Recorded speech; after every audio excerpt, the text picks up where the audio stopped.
दुनिया है सहाफ़त के चैनल को लाइक करें, शेयर करें और सब्सक्राइब करें। आपका मेज़बान मोहम्मद साजिद, और आज हम बात करेंगे जो इंडिया और पाकिस्तान की कशीदगी के चल रही है।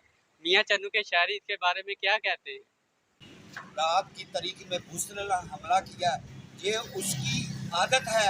हमारी अफवाज पाकिस्तान ने उसका ऐसे दांत खट्टे किए कि उसके घर में घुस के हमने उसके साथ हाथ और पूरी ब्रिगेड तबाह की है और इंशाल्लाह ताला उनको भागने पे मजबूर कर दिया है।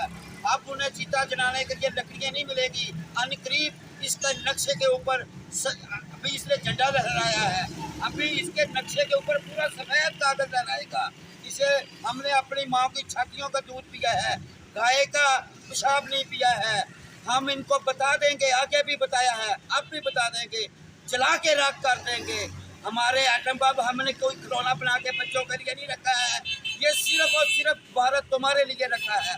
और इंशाल्लाह ये वक्त आ गया है, हम बाबरी मस्जिद का भी हिसाब लेंगे।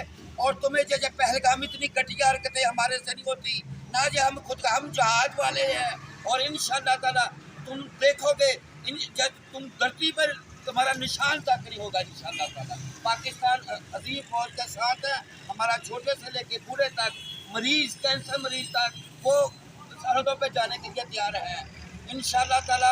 आसिम मुनीर के हर इकदाम को हम सराहते हैं। पाक जिंदाबाद। आपने मियाँ चन्नू के शायरियों की बात सुनी, इनका यही कहना था अगर इंडिया ने जंग मसलत की तो पाक फौज के साथ पाकिस्तान की 25 करोड़ अवाम भरपूर मुकाबला करेगी। कैमरामैन मोहम्मद अली के साथ मोहम्मद साजिद, दुनिया है सहाफ़त की, मियाँ चन्नू।